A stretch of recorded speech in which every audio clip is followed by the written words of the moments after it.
আল্লাহ আমি তোমার কাছে মাপ চাইছি, যত রকমের আমার পাপ আছে, গুনাহ আছে, সবগুলো গুনাহ থেকে তোমার কাছে ক্ষমা চাই। এই কথাটা আপনি বলবেন। এটা বলতে গেলে কি হবে? কি হবে? কি হবে মানে আধ ঘন্টা পরে বালতিতে যে কাপড়কে ভিজিয়ে রেখেছিলেন ডিটারজেন্ট পাউডার দিয়ে, যখন ভালো পানিতে ধুয়ে বের করবেন, ঝকঝক করবে আপনার জামাটা। ঠিক সেই রকমই আপনি যখন আল্লাহ রাব্বুল আলামিনের সামনে এই কথাটা বলবেন, মাঝে সাঝে নির্জনে বসে বসে আস্তাগফিরুল্লাহ, আল্লাহ রাব্বুল আলামিন বলছেন তোমার পাপগুলো ঠিক সেই রকমই কাপড় যেমন পরিষ্কার হয়ে যায়, তোমার দেহটাকে রাব্বুল আলামিন গুনাহ থেকে তেমনি পরিষ্কার করে দেবেন, তুমি আপডেট হয়ে যাবে। সব ধুয়ে গেল, সব ধুয়ে গেল। আপনি বলছেন, মনে মনে বলবেন এত সোজা নাকি জীবন সাহেব? আমরা তো এত সোজা মনে করি না। আরে পাগল ইনসান, ভুল হতে যেমন টাইম লাগে না, তেমনি মাপ হতে টাইম লাগে না। এটা কোন আলেম আপনাকে বুঝালছে না, বুঝায়নি। পাপ করতে যেমন টাইম লাগে না, তেমনি পাপটাকে মুছতে টাইম লাগে না। এটা শিখে নেন, শিখে নেন ভালো করে। হলো যখন পাপ করলেন, হয়ে গেল, পাপকে মুছে দিতে হবে, গা থেকে নামিয়ে নিতে হবে। কেমন করে নামাবো? সহিহ হাদিসের ভেতরে লেখা আছে, ইন্না সাহিবাশ শিমালে লা ইয়ারফাউল কালামা আনিল আব্দুল মুফতি সিত্তা সাআতিন। আল্লাহ রাব্বুল আলামিন আপনার কাঁধে দুজন ফেরেশতা রেখেছেন, আমার কাঁধে দুজন ফেরেশতা রেখেছেন। ডান কাঁধের ফেরেশতা ভালো ভালো কথাগুলোকে লিখছে, বাম কাঁধের ফেরেশতা আপনার পাপগুলোকে লিখছে। নবীজি বলছেন, বনি আদম যখন কোনো একটা ভুল করে দেয়, ভুল করে দেয়, তখন বাম দিকের ফেরেশতা খাতা আর কলম নিয়ে বসে আছে সেটাকে লিখার জন্য।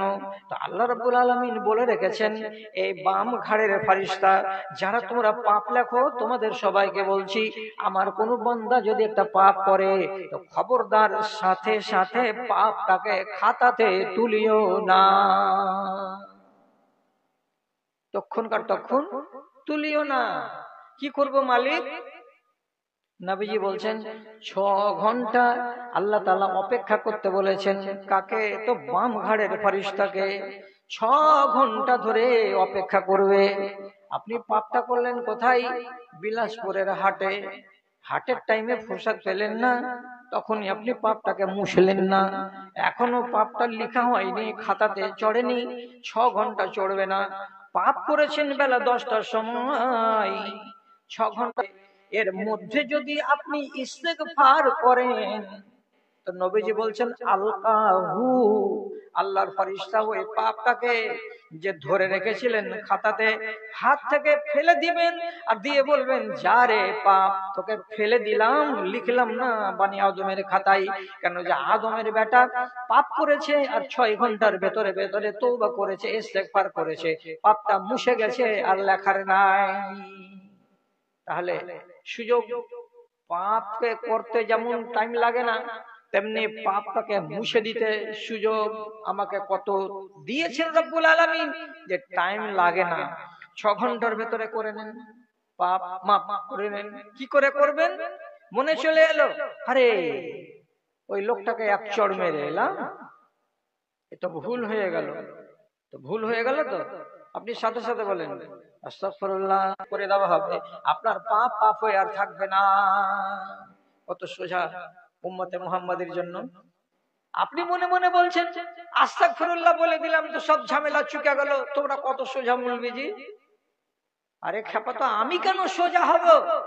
আল্লাহ রাব্বুল আলামিন নিজে সোজা করে রেখেছেন, তা আপনি সোজাকে বোঝা করছেন কেন? পাপ করে রেখে দিচ্ছেন বছরের পর বছর, মাপ চাইছেন না, জমিয়ে রেখে দিচ্ছেন, নিজের নামটা জাহান্নামের খাতাতে আটকে থেকে যাচ্ছে। এক রমজান চলে গেল, আর এক রমজান চলে আসছে, গুনাহগার পাপী জাহান্নামের লোকড়ি চলেই বেড়াচ্ছেন, চলেই বেড়াচ্ছেন, মাপ চাইতে পারছেন না আল্লাহ তাআলার কাছে। আপনার তওবাটাকে আল্লাহকে কেমন লাগে? কেমন লাগে আপনি যখন তওবা করেন? একবার বলে দিলেন আস্তাগফিরুল্লাহ, আস্তাগফিরুল্লাহ, দুটা শব্দ, এই একটা শব্দ দুবার বললেন একটা বাক্যকে, আস্তাগফিরুল্লাহ রাব্বি মিন কুল্লি যামবিন ওয়া আতুবু ইলাইহি। তো এটাতে যে আপনি অনুশোচনা করলেন, তো আপনি বুঝতে পারলেন না যে এটা বলাতে আমার লাভ কতখানি হলো। হাদিস কি বলছে? সহিহ হাদিসে লেখা আছে, লাল্লাহু লাল্লাহু আশাদ্দু ফারহান বিতাওবাতি আবদিহি। আল্লাহ রাব্বুল আলামিন তার বান্দাদের ভেতরে কোন একটা মানুষ যদি তওবা করে, তো তার তওবাটাকে, ইস্তেগফারটাকে কবুল করার জন্য কত খুশি হন, কত খুশি হন, কত আনন্দিত হন। আন্দাজ করবা তোমরা মানুষেরা, কত খুশি হয় আল্লাহ আপনার মুখ থেকে আস্তাগফিরুল্লাহ বাহির হলে। তো রাসূলুল্লাহ সহিহ হাদিসে বলছেন, একটা লোক বিদেশে গেছে, উট নিয়ে, উটে আর পানি আছে, ছাতু আছে, রুটি আছে, চিড়া আছে, এই উটটাকে নিয়ে বিদেশে গেছে। যেতে যেতে যেতে যেতে এক জায়গায় বিদেশে গিয়ে উটটাকে একটা গাছের তলায় বাঁধেনি, এমনি রেখে দিয়েছে। আর আরাম করার জন্য ওই গাছের তলায় বালুতে মাথা দিয়ে এই বেচারি ক্লান্ত মানুষ শুয়ে গেছে। এক পাড়ন নিন গত করার পর এবার জাগছে যে ফের আগে বাড়তে হবে আমাকে। তো উঠে দেখছে তো উটটা নাই, যা উট নাই। আর ওই উটের গায়ে কি কি আছে? ওর পানি আছে, ওর খানা আছে, ওর রুজি আছে ওতে। উটটা গেল হারিয়া। তখন লোকটা মনে মনে মনে মনে বলছে, এ রব্বে কারীম, উটটা শুধু শুধু যদি চলে যেত সেটা তো অন্য কথা ছিল, কিন্তু বিদেশের মাটিতে এই মাঠে আমি পানি কোথায় পাবো? আমার পানি ওর উটের পিঠের ঝোলাতে রাখা আছে, আমার দানা পানি উটের পিঠের ঝোলাতে রাখা আছে, পানি সমেত বস্তা সমেত উটটা হারিয়ে গেছে। আমি না খেয়ে কেমন করে বাঁচবো? আমার তো মরণ অনিবার্য। ভাবনা চিন্তা করলো, মরবো তো আর বাহিরে যেয়ে মরবো না, এখানেই শুয়ে যায় আল্লাহর নাম নিয়ে। খানাও নেই কাছে, পানিও নেই কাছে, তাহলে আর যাব কোথায়? আগ বাড়িয়ে না, আর যাব না। বেচারি নিরাশ হয়ে গিয়ে যেখানে শুয়েছিল আর জেগেছিল আবার ওইখানেই শুয়ে গেল। যা হবে কপালে এখানেই পড়ে যায়। আবার এক পাড়ন নিন দিয়েছে, আর দিয়ে ফের উঠেছে। চোখ কচলাতে কচলাতে উঠিয়ে এমনি করে যখন দেখছে, তো ওর নিজের উট যেটা বেলা 11টার সময় হারিয়েছিল, বেলা 3টার সময় ওই গাছের তলে এসে হাজির। ওর ব্যাগে ছাতু আছে, ওর পানি মশক লটকিছে, পানি হারায়নি, রুটি আর তরি তরকারি বা আর কিছু যা আছে সব সহি সালামতে আছে, কোনো জিনিস কমেনি। তো একটা নিরাশ মানুষ, উট হারিয়ে গেছে, খানা হারিয়ে গেছে, পানি হারিয়ে গেছে, এইরকম একটা মরুভূমিতে নিরাশ হয়ে যাওয়া মানুষ 3 ঘন্টা পরে আবার যখন উটটাকে দেখতে পেয়েছে, তখন খুশির জ্বালাতে আল্লাহ তাআলাকে রাজি করার জন্য তখন কি বলছে? আল্লাহুম্মা আনতা আবদি ওয়া আনা রাব্বুকা। হে আসমানের মালিক আল্লাহ, তুমি কত দয়াবান, তুমি কত আল্লাহ মেহেরবান। তুমি আমার উপরে দয়া করেছো, হারিয়ে যাওয়া উটটাকে আমার কাছে ফিরিয়ে দিয়েছো। এবার খুশিকে থামতে না পেরে বলছে, হে আসমানের মালিক তুমি আল্লাহ, তুমি হলে আমার বান্দা আর আমি হলাম তোমার মালিক। কোন কথা হলো? আসমানের মালিককে কি বলছে? তুমি হলে আমার বান্দা আর আমি হলাম তোমার মালিক। তার মানে এই 3.5 ফুট 5.5 ফুটের লোকটা এবার মালিক হয়ে গেল, আর আল্লাহ রাব্বুল আলামিন বান্দা হয়ে গেল। এই যে এক নিমেষের ভেতরে এত বড় ভুল কথা বলে দিয়েছে আল্লাহ রাব্বুল আলামিন, তথাপি তার নামে একটা জাররা পরিমাণে পাপ লিখছেন না। কেন লিখছেন না? এই জন্য লিখছেন না যে আমার বান্দা এত বেশি বেশি বেশি আনন্দিত হয়েছে, যে আনন্দ বেশি হওয়ার কারণে ভাষাটা কি বলছে খেয়াল রাখতে পারেনি। তো বান্দা তো আমাকেই বলছিল। তো বান্দা উট হারিয়ে যাওয়ার পরে বেশি খুশি হয় তো এমন হয়ে যায়।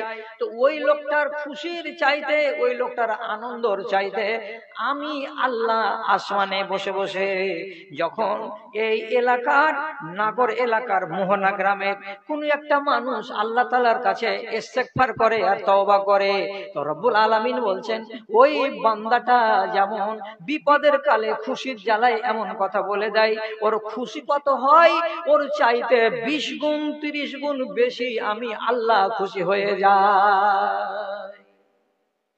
আপনার ইস্তেগফার শুনতে গেলে আল্লাহকে বড় খুশি লাগে, আনন্দ লাগে। কে বলছে রে? বাড়ি কোথায়? মোহনা পাঁচ ভাইয়া। আল্লাহর জি ভরে যায়, মন ভরে যায়, প্রাণ ভরে যায়। আমার বান্দা ইস্তেগফার করছে, আমার কাছে মাপ চাইছে। তাহলে আল্লাহকে খুশি করতে গেলে আমাকে কি করতে হবে? মাপ চাইতে হবে। ছোটটা বলবেন না বড়টা বলবেন?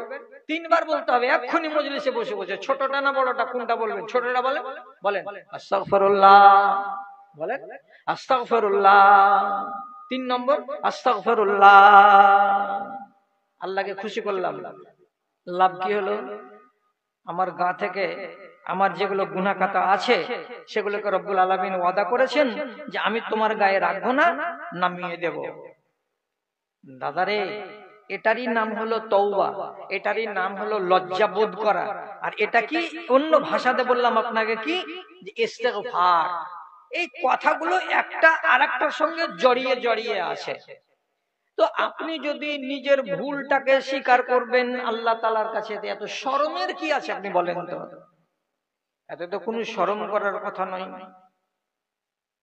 যখন কোনো মানুষ কি করে, লজ্জিত হয়, তো লজ্জিত হওয়াটা মানুষের সামনে, মানুষ যদি লজ্জিত হয় তো কোনো ভুল করার পরে, তো যার সামনে আপনি লজ্জিত হবেন ওই মানুষটার দিল নরম হয়ে যায়। যেমন আপনার মহিষে আপনার প্রতিবেশীর ভুট্টার জমিতে গিয়ে 1 কাঠা ভুট্টাকে কাঁচা কাঁচা খেয়ে নিয়েছে, আর মন রেগে আছে না নাই? আগুন হয়ে আছে আমার মন আপনার উপরে। এবার আপনি যদি যান আর যাওয়ার পরে ওর সামনে কি করেন? ওজর করেন। ওজর মানে কি? আপনি নিজেকে ওর সামনে খাকসার করে বলছেন, হাই সাহেব ভুল একটা হয়ে গেছে, ছেলেটা বোকা ছেলে, মহিষ দুটাকে ওখানে রেখে দিয়ে জিয়ালার গাছের তলে ঘুমিয়ে গেছে, খেয়াল নাই, আর এই বেকুব ঘুমিয়েছে, আর আমার মহিষ দুটাতে গিয়ে আপনার ভুট্টার জমির ফসলকে খেয়ে নিয়েছে, ক্ষতি করে দিয়েছে। আমি খুব দুঃখিত ভাই সাহেব। ভাই আপনি এটার জন্য রাগটা করিয়েন না, আপনি আমাকে একটু মার্জনা করিয়েন। তাহলে লোকটার মনটা নরম হবে না আরো কড়া হবে? আপনি ফয়সালা করে বলেন। আপনি ওর কাছে গেলেন, গিয়ে কি করলেন? ওজর পেশ করলেন, নরম নরম করে কথা বললেন। তাহলে ওজর যদি কেউ পেশ করে, নরম নরম কথা বলে, তো লাভ কি হবে? যে ব্যক্তির আপনি ক্ষতি করেছেন, যে ছিল মালিক জমিটার, ও আপনার উপরে আর আগের মতো গড়গড় গড়গড় করবে না, ওর দিলটা আপনার উপরে নরম হয়ে যাবে। এটাই তো হলো ওজর, এটাই তো হলো আপত্তি, এটাই তো হলো নিজের বাহানা কার কাছে পেশ করা? আল্লাহ রব্বুল আলামিনের কাছে পেশ করা। তাহলে আল্লাহ তাআলা এতে খুশি হবেন। আমি আপনাকে কি দিয়ে বুঝাবো? কি দিয়ে বুঝাবো? তাহলে একটা কথা বুঝুন, ঠিক ঠিক করে বুঝুন, ভালো করে বুঝুন। আল্লাহ তাআলা আপনাকে সুমতি দেয় যেন কথাগুলোকে উপলব্ধি করতে পারেন। মুসা নবী ওয়াজ করতে করতে একদিন একটা লোক বলছে, আচ্ছা বনি ইসরাইলদের ভেতরে আপনার চাইতে আর কোনো বড় বক্তা আছে? তো নবী মুসা বললেন, আমি হলাম নবী, আমার চাইতে আর বড় আলেম আর আমার থেকে আর বড় বক্তা এদেশে কে আছে? আমি সব থেকে বড়, আমার থেকে বড় আর কেউ নাই। রব্বুল আলামিন বলছেন, মুসা তোর থেকে বড় আছে না নাই? আর তুই নিজেকে নিজেই বলে দিলি যে আমি বড়। তো তোকে দেখাই। আল্লাহ তাআলা হুকুম করলেন, তুমি চলে যাও একটা জায়গায়। জায়গাটা কি? 2 সমুদ্র যেখানে মিলবে ওই জায়গাটাকে বলে সঙ্গম। ওই সঙ্গমে চলে যাও। এটা কোথায় আছে? এটা এখানকার কথা নয়, এটা হচ্ছে আপনার মিডল ইস্টের কথা, মধ্যপ্রাচ্যের কথা। ওইখানে রব্বুল আলামিন নবী মুসাকে যেতে বললেন, যেখানে দুটো সমুদ্র এক জায়গাতে হবে, ওই জায়গাতে তুমি একটা আমার বান্দাকে পাবে, ওর কাছে যাও, আর যাওয়ার পরে তুমি ওর সাথে থাকো, থেকে ফিরে এসো, এবার জানতে পারা যাবে যে তুমি বড় না দুনিয়াতে আর কেউ বড় আছে। চাকরকে সাথে করে নিয়ে নবী মুসা বাড়ি থেকে বের হলেন। বাড়ি থেকে বেরিয়ে যেতে যেতে যেতে যেতে, ঘটনাটা অনেক লম্বা, এত লম্বা করে সময় আপনাদের নিব না। আমি বলেছি যে শর্টের উপরে জালসা শেষ করব। যে জায়গাটা বলেছিলেন আল্লাহ তাআলা, ঠিক সেই জায়গাতে গিয়ে দেখলেন একটা লোক বসে আছে, একটু জঙ্গলি হয়ে, এবড়ো খেবড়ো হয়ে আছে, খুব ঠিকঠাক হয়ে সুন্দর সুচারু রূপে বসে নেই, জঙ্গলের মানুষের মতো যেমন থাকে আছে। ওর কাছে গিয়ে সালাম দিয়ে দাঁড়ালেন। দাঁড়ার পরে বলছেন, ভাই আপনার নাম কি? তো বলে, আমার নাম খিজির। আচ্ছা, আপনি কে? বলে, আমার নাম মুসা। এখানে কেন এলেন? তো আল্লাহ তাআলা আপনার সাথে আমাকে দেখা করতে বলেছেন, এই জন্য আমি এত দূর রাস্তা অতিক্রম করে এখানে এলাম। এই কথা, ঠিক আছে, যখন তুমি এত দূর রাস্তা এসেছো তো চলো যাই আমরা এবার। তিনজন লোক হাঁটছে, ওই খিজির, আল্লাহর বান্দা, আর নবী মুসা, আর ওর চাকর, তিনজন হাঁটছে। তা হাঁটার আগেই ওই খিজির বলছে, দেখো এ মুসা, ইন্নাকা লান তাসতাতিআ মাই সাবরা। আমি রাস্তা চলতে গিয়ে এমন এমন কাজ করে দিব, যে কাজগুলো তুমি দেখে সহ্য করতে পারবে না, তোমার সবুর হবে না, ধৈর্য ধরবে না, তখন চট করে তুমি আমাকে টুকে দিবে এবং আমার সামনে তুমি প্রতিবাদ করে দেবে। অতএব আমি তোমাকে হুঁশিয়ার করে দিচ্ছি, আমি আর তুমি আর আমরা যে চলতে শুরু করব, তো খবরদার বেশি টুকটুক করে কথা বলিও না। বলে তো দিলেন আগে, কথা বাড়াবাড়ি করবা না। এবার খানিক দূর চলতে চলতে একটা বাগানে ছেলে পিলে খেলাধুলা করছিল, অনেকটি ছেলে, তার ভেতরে একটা ছেলেকে খিজির ডাকলো, কাছে ডাকলো, ডেকে তার পাছার দিকে এমনি করে চুলটিকে জুত করে ধরে ব্যাগ থেকে চাকু বের করে ওর গলাতে লাগিয়ে ছেলেটাকে জবে করে রেখে দিল। বাদ বাকি ছেলেটি হো হা কোকা করে বাড়ির দিকে পালিয়ে গেল, ছেলেটা ওখানে জবে হয়ে পড়ে গেল। আর যেমন এরকম ঘটনা দেখা সাথে সাথে নবী মুসা তখন বলছেন, আরে সুবহানাল্লাহ, কি কাজ করলেন আপনি এটা? আল্লাহু আকবার। ছেলেটা দিব্যি খেলছিল আর 10টা ছেলের সাথে, আর আপনি ছেলেটাকে ধরলেন, আর ধরে আবার গলাটাকে ছুরি চালিয়ে দিয়ে কেটে দিলেন, এটা আপনার ঠিক হলো? আর যেমন টুকে দেওয়া। তখন নবী মুসাকে খিজির বলছে, আলাম আকুল লাকা ইন্নাকা লান তাসতাতিআ মাই সাবরা। আমি কি তোমাকে বলিনি আগেই তুমি আমার সাথে চলতে পারবে না, নিজেকে সামলাতে পারবে না? বলে দিয়েছিলাম। তারপরে আমি যখন ছেলেটাকে কেটে দিলাম, তখন তুমি আমার ভুল ধরে নিলে। এটা তো আগেকারই কথা অনুযায়ী তুমি আমার সাথে চলতে পারবে না। আমার সাথে যে কি হবে তোমার? তাহলে নবী মুসা তো বুঝতে পারছেন যে রে, আগে তো বলা আছে কথা, তারপরে কেন আমি টুকতে গেলাম? তো তারপরে যে টুকে দিলেন খিজিরকে নবী মুসা, আপনি ছোট্ট জ্ঞানে বলেন তো এটা ঠিক হয়েছে নবী মুসা? এটা তো ঠিক হয়নি। আপনাকে বারণ করা আছে যে আমি এমন এমন কাজ করব যে কাজগুলো দেখে তুমি সইতে পারবে না, তখন আমাকে তুমি বলবে যে এটা কেন করলা, এটা করা ঠিক হয়নি, অমুক আর তমুক। তো তুমি তো, তোমাকে বলার পরে তুমি কেন এই কাজটা করতে গেলে আর আমাকে নিষেধ করলে? তো প্রথমবারে তখন নবী মুসা কি বলছে, লা তুআখিযনি বিমা নাসিতু ওয়া লা তুরহিকনি ফি আমরি উসরা। তখন নবী মুসা খিজিরের সামনে একটুখানি নত হয়ে গিয়ে খাকসার সেজে গিয়ে বলছে, আপনি আমাকে আর লানতান করিয়েন না, আপনি আমাকে আর এমনি করে অপদস্থ করিয়েন না। আমি যে কাজটা করে দিয়েছি এটা করা আমার ঠিক হয়নি, সুতরাং আমার উপরে আপনি কড়াক্রান্তি করিয়েন না, আমার উপরে আপনার শেষ ফয়সালাটাকে জারি করিয়েন না। আমাকে একটু সময় দেন, আমাকে ডাঁটিয়েন না, গাল দিয়েন না, আর আমাকে এইভাবে হেট করে তেড়ে দিয়েন না। একবার হলো,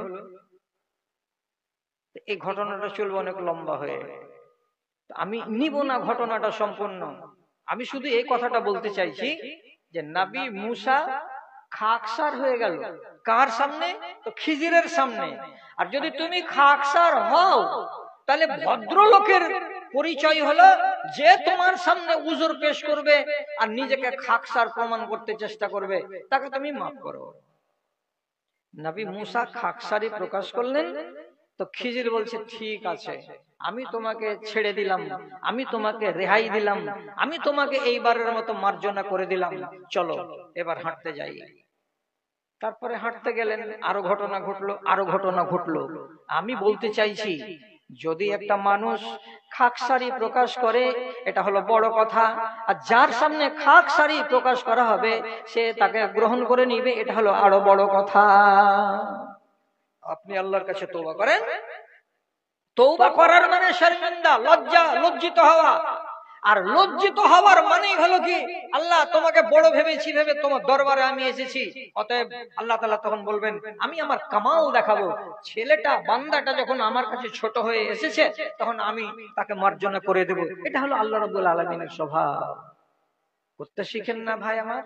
রাসূলুল্লাহ হাদিসে বলেছেন আন-নাদামাতু মিনাত তাওবাতে। একটা মানুষ যদি মনে মনে শুধু বলে হাই কেন করতে গেলাম, হাই কেন এই কাজটা করেছিলাম, হাই কিসের জন্য অমুকের সঙ্গে এই সম্পর্ক করতে গেলাম, হাই কিসের জন্য লোকটাকে আমি মারতে গেলাম, হাই কিসের জন্য আমি ওর বাড়িতে চুরি করলাম, এরকম করে নিজের পাপটাকে যদি মনে করে আর রাতের বেলায় একা একাই যদি শর্মিন্দা হয়, যদি লজ্জিত হয়, নবী করিম সাল্লাল্লাহু আলাইহি সাল্লাম বলছেন এটাই হলো তোমার তওবা। করো তওবা যারা করে এই মানুষ রব্বুল আলামিনের কাছে কত পিয়ারা। ভালো করে শুনে নেন, শুনে নেন। একদিন এক সাহাবী রাসূলুল্লাহর কাছে এসে বলছেন আল্লাহ রাসূল, আমাদের চাইতে বনি ইসরাইলেরা মনে হয় আল্লাহর নজরে বেশি প্রিয়। বনি ইসরাইল মানে কি? মুসা নবীর উম্মতেরা। আমাদের চাইতে নবী মুসার উম্মতেরা অধিক প্রিয়, আমার মন বলছে। তো নবীজি বলছেন কেন? তো লোকটা তখন বলছে যখন বনি ইসরাইলের লোকেরা কোন একটা পাপ করে, কোন একটা কাবিরা গুনাহ করে দেয়, তখন আল্লাহ রাব্বুল আলামিন কি করেন? আসমান থেকে একটা ফেরেশতা পাঠান, আর পাঠিয়ে ওই বাড়ির মানুষটার ঘরের দরজাতে তার চোকাটের উপরে লিখে দিয়ে চলে যান আজদা আনফাকা আও আজদা উজনাকা, তুমি তোমার একটা কান কেটে দাও তাহলে তোমার গুনাহটা মাফ হয়ে যাবে, তুমি তোমার নাকের একটা সাইডকে কেটে দাও তোমার গুনাহটা মাফ হয়ে যাবে। কেন? যে তুমি সোমবারের দিন একটা বিশাল বড় পাপ করেছো। ওদের নিয়ম কি ছিল? কোন একটা লোক আল্লাহ না করে সোমবারের দিন রাতের বেলায় ব্যভিচার করেছে, তো ব্যভিচার করা লোক তো কাবিরা গুনাহ করা। তো রব্বুল আলামিন এই কাবিরা গুনাহগার লোকটার জন্য সাথে সাথে ফয়সালা। কি ফয়সালা? আর গেটে লেখা থাকবে, সকালবেলায় ঘুম থেকে জাগবে তো লেখা আছে কি, তোমার কান কাটো তাহলে গুনাহ মাফ হবে, তোমার নাক কাটো তাহলে তোমার গুনাহ মাফ হবে, কিংবা আর কোন একটা কথা লেখা থাকবে দরজাতে, এটা কাজ করো তো গুনাহ মাফ হবে, নাহলে তোমার গুনাহ মাফ হবে না। তাহলে বেচারারা কত ভালো সুযোগ পেয়েছিল আল্লাহ তাআলার কাছে, যে কেউ যদি মার্ডার করে দেয় তো ওর ঘরের দরজাতে যেটা লেখা থাকবে পরের দিন ওই কাজটা করে নিবে, গুনাহ থেকে মাফ। কেউ যদি ব্যভিচার করে নেই তো ওর ঘরের দরজায় যদি লেখা থাকে যে তোমাকে কান একটু কাটতে হবে, একটু কানকে যদি কেটে দেয় তো ব্যভিচারের গুনাহ মাফ। আর আমরা এমন বান্দার বান্দা, আমরা এমন উম্মতের উম্মত যে কত পাপ করেছি, কত চুরি ডাকাতি রাহাজানি ছিনতাই পরনিন্দা গীবাত বেহায়াই আর বেশরমি করেছি। কোনটা মাফ হয়েছে কি কোনটা মাফ হয়নি কি সবটি জমা আছে, কিছু জানতে পারি না, বুঝতে পারি না। ওই জন্য মনটা খালি ধুক ধুক ধুক ধুক ধুক ধুক করছে আমাদের। রাসূলুল্লাহ খানিকক্ষণ চুপ থাকলেন। হাজি, কথাটা তো ঠিকই বলছো, ওরা নিজের গা ধোয়ার ব্যবস্থা তো পেয়ে গেছিল আল্লাহর কাছ থেকে, আমাদের পাপ গা থেকে নামলো কি নামলো না এটা কোথায় আমরা পাবো? ভাবতেই ছিলেন। আল্লাহ তাআলা আসমান থেকে আয়াত নাযিল করলেন। এই আয়াতটা দেখেন যে ওদের চাইতে আমাদেরটা ভালো না আমাদের চাইতে ওদেরটা ভালো, আপনাকে ফয়সালা এবার করতে হবে। কি বলছেন আল্লাহ তাআলা? সারিউ ইলা মাগফিরাতিম মির রাব্বিকুম ওয়া জান্নাতিন আরযুহাস সামাওয়াতু ওয়াল আরদ উইদ্দাত লিল মুত্তাকিন। বলছে আল্লাহ রাব্বুল আলামিনের মাগফিরাত যদি তোমরা চাও তো দেরি করিও না, তাড়াতাড়ি করো। আর এই মাগফিরাতের সাথে সাথে তুমি যদি আল্লাহ রাব্বুল আলামিনের জান্নাত পেতে চাও, যে জান্নাতটা আসমান এবং জমিন যত চওড়া অত চওড়া করে তৈরি করা আছে, তাহলে দেরি করিও না, তুমি তাড়াতাড়ি করো। দেখেন, তাড়াতাড়ি করো। আমি তাড়াতাড়ি কি দিয়ে করব? মাগফিরাত, আল্লাহর কাছ থেকে যদি পাপের ক্ষমা নিতে চাও তাড়াতাড়ি করো, দেরি করলে কিন্তু চলবে না। দেরি করতে গেলেই অনেক ক্ষয়ক্ষতি হয়ে যাবে। এতক্ষণ ধরে যে আপনাকে আমি বুঝালাম, কি বুঝালাম? আমরা শুধু মাগফিরাতের জন্য কি বলবো আল্লাহ তাআলাকে? একটাই বলি, ভাষা আল্লাহ শিখিয়েছেন। মাগফিরাতের জন্য আমি বলেছি দুটা, যেটা আপনাকে সোজা লাগে সেটা আপনি বলেন, তাহলে পরে আল্লাহ তাআলা নবী বলছেন ওদেরকে কপাটের দরজাতে এখানে লেখা থাকতো কান কাটা, চোখ কাটা, নাক কাটা, তোমাকে কান কাটতে হবে না, তোমাকে নাক কাটতে হবে না, তোমাকে শুধু নির্জনে বসে একবার লজ্জিত হয়ে আল্লাহ তাআলার সামনে মাগফিরাতের দোয়া চাইতে হবে।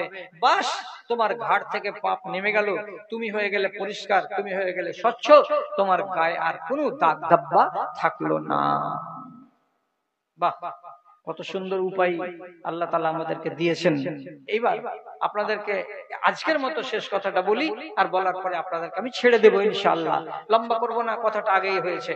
এখন আমাদের ঘড়িতে বাজছে মোটামুটি 4 মিনিট কম 11:30। কিছুটা কথা হয়তো আর একটু বাকি আছে নাকি? আর একটু বাকি আছে। তো সেই কথা কয়টাকে আমি বলে নিচ্ছি আর নেয়ার পরে শেষ করছি। দেখেন, দিনের বেলায় আপনি তওবা করবেন তাও ঠিক আছে, রাতের বেলায় তওবা করবেন তাও ঠিক আছে, কিন্তু একটা কথা ভালো করে বুঝে নেন, রাতের বেলায় যদি তওবা করেন তাহলে এর গ্যারান্টি আছে, আর দিনের বেলায় যদি তওবা করেন তো গ্যারান্টি দিয়ে বলতে পারবো না যে আপনার তওবাটা কবুল হলো, এটা বলতে পারবো না। আমি পরে খাবো। রাতের বেলায় কেন রাতের বেলায় আল্লাহ তাআলা করলেন এই কাজটা? একটা হাদিস উঠিয়েন না, যেটি উঠে গেছেন, বাকিটা উঠিয়েন না, কেন ছেড়ে দেবো, কথা আছে আমাদের। একটা কথা ভালো করে শুনুন, ঝুটা কথা নয়। রাসূলুল্লাহ বলছেন 3টা কাজ করো আর জান্নাতের চাবি হাতে করো, করে নিজে জান্নাতের গেট খুলো, কোনো ঝামেলা নেই কথাতে। 3টা কাজ করো, জান্নাতের চাবি হাতে নাও, তুমি নিজের ঘর খুলবে নিজের হাতে, কেউ নয়। 3টা কাজ কি কি কি হাদিসে বলছেন? আফসুস সালাম, বেশি বেশি করে সালাম দাও। বেশি করে সালাম দিতে গেলে আল্লাহ তাআলার জান্নাতের চাবি হাতে পাবো। আপনি বলছেন এত সোজা কথা জি? এই পাগল মানুষ, চার দোকানে 20টা লোক বসে আছে সকাল বেলায়, আপনি বলেন আসসালামু আলাইকুম, একবার বললেন আপনি, 20টা লোক আপনাকে জবাব দিবে, কি বলে? ওয়ালাইকুম আসসালাম। তাহলে কয়টা লোকের দোয়া পেলেন আপনি? 20 জন লোকের দোয়া পেয়ে গেলেন একবার আসসালামু আলাইকুম বলে। তাহলে সারা দিনে যদি আপনি 20 বার সালাম দেন, এরকম মানুষের ভিড় দেখে দেখে, তো মানুষের দোয়া আপনার উপরে কতটি পড়লো আন্দাজ আছে? 2 নম্বর, গরিব মানুষকে খানা খেতে দাও। কেন কেন গরিবকে খেতে দাও? পেটের জ্বালা হলো বড় জ্বালা। পেটে যদি জ্বালা থাকে তো মানুষ কুফরির কাজে চলে যায়। পেটে যদি জ্বালা থাকে তো মানুষ ঈমান বাঁচাতে পারে না। একটা ভুখা ফাঁকা মানুষ পেটের জ্বালা নিয়ে আপনার দুয়ারে এসেছে, আপনি ওকে এতটি ভাত দিয়ে দেন, এতটি ভাত দিবেন, আরো এতটি ভাত লাগতো, কিন্তু সাহস করে চাইবে না, যেটি দিয়েছেন সেইটি খেয়ে নিবে। আর নেওয়ার পরে ওই গেটে বসে বসে বাংলাতে দোয়া দিবে আপনাকে, আল্লাহ এ বাড়ির লোকটাকে তুমি খুশহাল করে রাখিও, এ আল্লাহ যে খালা আমাকে ভাত খুলে দিয়েছে, আল্লাহ তুমি আমার খালার গুনাহ খাতাকে মাফ করে দিও, এ আল্লাহ এর ছেলে পিলাগুলোকে তুমি দুধে ভাতে খাওয়াও, এ আল্লাহ এর বাপ মা যারা কবরে চলে গেছে, আল্লাহ ওদেরকে তুমি বকশিশ করে দিও।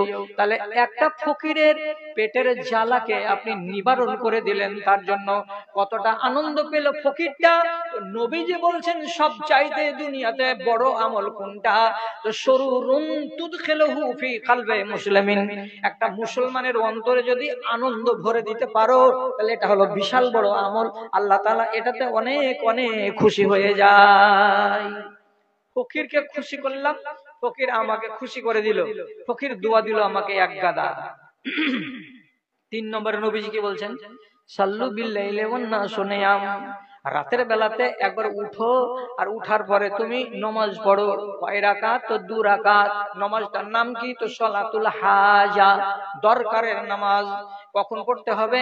আল্লাহ রাব্বুল আলামিন কোরআনে বলছেন ইন্না নাশিয়াতাল লাইলি হিয়া আশাদ্দু ওয়াতাআন ওয়া আকুমু কিলা, ঢের রাতে উঠে নবীজি হাদিসে বলছেন ওয়ান্নাসু নিয়াম, সারা দুনিয়ার মানুষ ঘুমিয়ে থাকবে, বেটা ঘুমাবে, বেটি ঘুমাবে, বউ ঘুমাবে, স্ত্রী ঘুমাবে, সারা বাড়ির মানুষ ঘুমিয়ে আছে, সারা জগৎ ঘুমিয়ে আছে। আপনি ওই রকম টাইমে রাত 12:30টার সময়, 1টার সময় উঠে গেলেন, ওযু বানালেন, বানিয়ে পারসে মসজিদের ভেতরে চলে গেলেন। আবু বকর সিদ্দিক রাদিয়াল্লাহু তাআলা আনহু বলছেন ওযু করার পরে মানুষটা আল্লাহর ঘরে গিয়ে 2 রাকাত নামাজ আদায় করে, আর 2 রাকাত নামাজ আদায় করার পর ওইখানে তার মালিককে ডেকে ডেকে বলে, পরওয়ারদিগার আমি যে 2 রাকাত নামাজ পড়লাম এটা হলো আমার মদদ চাইবার জন্য 2 রাকাত নামাজ, তোমার কাছে সাহায্য চাইবো তার জন্য 2 রাকাত নামাজ।